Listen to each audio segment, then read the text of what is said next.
Assalamualaikum warahmatullahi wabarakatuh. Hai dan halo semuanya.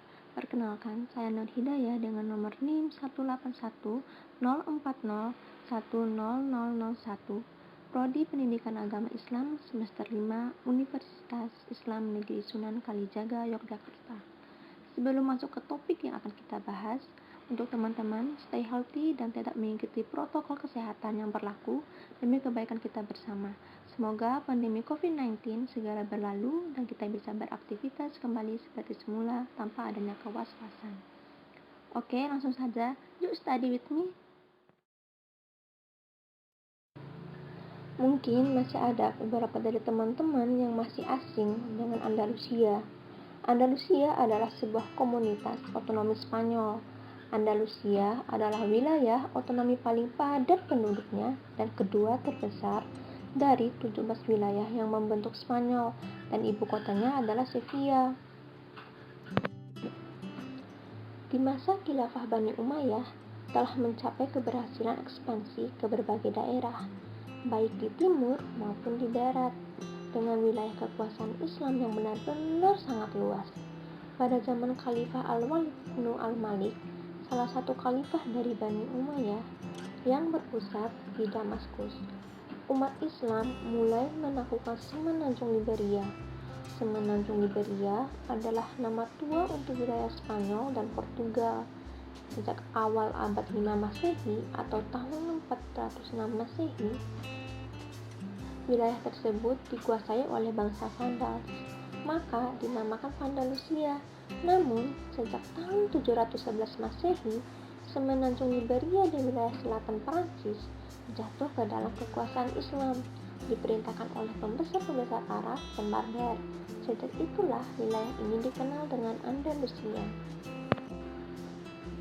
Sebelum menaklukkan Spanyol, umat Islam terlebih dahulu menguasai Afrika Utara dan menjadikannya sebagai salah satu provinsi dari dinasti Bani Umayyah.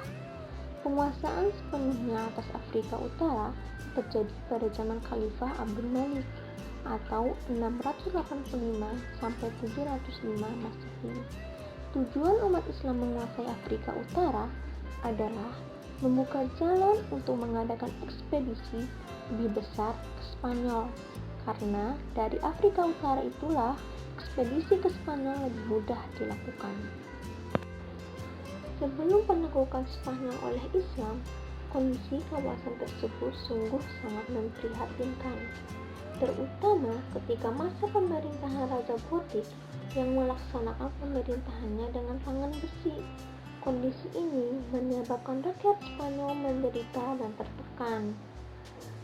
Mereka sangat merindukan kedatangan kekuatan Ratu Adil sebagai sebuah kekuatan yang mampu mengeluarkan mereka dari situasi saat itu.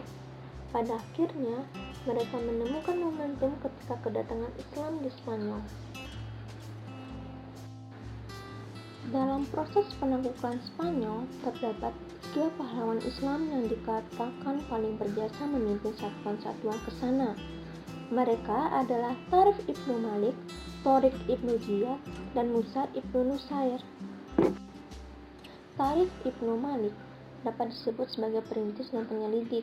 Pengintaian pertama dilakukan pada bulan Juli 710 Masehi oleh Tariq. Tariq Ibnu Malik adalah orang kepercayaan Musa Ibnu Nusair, gubernur terkemuka di Afrika Utara. Tariq menyeberang selat yang berada di antara Maroko dan benua Eropa, kemudian mendarat di semenanjung kecil di ujung paling selatan benua Eropa. Semenanjung tersebut diberi nama Jazirah Tariq. Nah, yang kedua pahlawan kita adalah Thariq Ibnu Ziyad. Lebih banyak dikenal sebagai penakluk Spanyol karena pasukannya lebih besar dan hasilnya lebih nyata. Pasukannya terdiri dari sebagian besar suku Barbar yang didukung oleh Musa Ibnu Nusair dan sebagian orang Arab yang dikirim Khalifah Al-Wahid. Pasukan kemudian menyeberangi selat di bawah pimpinan Thariq Ibnu Ziyad sebuah gunung tempat pertama kali Torik dan pasukannya mendarat dan menyiapkan pasukannya, dikenal dengan nama Gibraltar atau Jabal Torik. Dengan kekuasaannya di daerah ini, maka terbukalah pintu secara luas untuk memasuki Spanyol. Dan dari situlah Torik dan pasukannya terus menaklukkan kota-kota penting seperti Córdoba, Granada, dan Toledo. Toledo ialah ibu kota kerajaan Gotik saat itu. Dan Musa ibnu Nusayr bersama 10.000 tentara yang terdiri atas orang Arab dan Arab Suriah bergerak menuju Spanyol pada bulan Juni 712 Masehi. Musa ibnu Nusayr merasa perlu melibatkan diri dalam gelanggang pertempuran dengan maksud membantu perjuangan Torik. Dengan suatu pasukan yang besar, ia berangkat menyeberangi selat itu dan satu persatu kota yang dilewatinya dapat ditaklukkannya.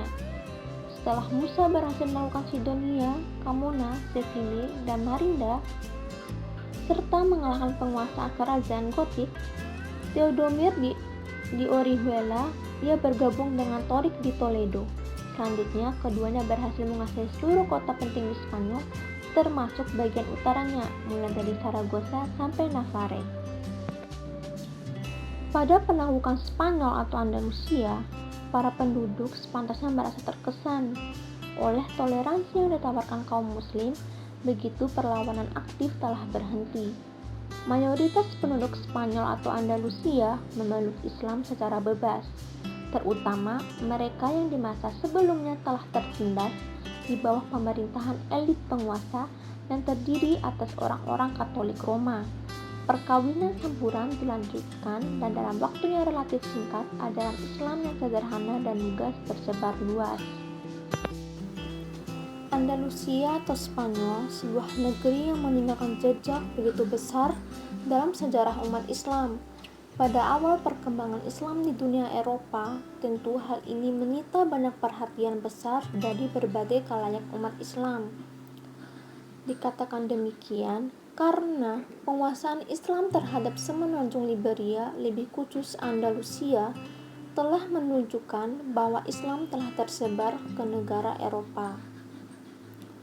Mulai dari tahapan awal proses masuknya Islam, di mana wilayah Spanyol diduduki oleh khalifah-khalifah dalam setiap dinasti-dinasti yang didirikan dalam setiap periodenya. Tentu, hal ini banyak memiliki peranan yang sangat penting dan besar dalam perkembangan umat Islam, di mana pada akhirnya Islam pernah berjaya di Spanyol dan berkuasa selama 7,5 abad, suatu masa kekuasaan dalam waktu yang sangat lama untuk mengembangkan Islam. Bagaimana teman-teman semuanya? Semoga kalian paham dengan sejarah singkat penyebaran Islam di Andalusia. Stay enjoy with my video and thanks for you studying with me. Wassalamualaikum warahmatullahi wabarakatuh.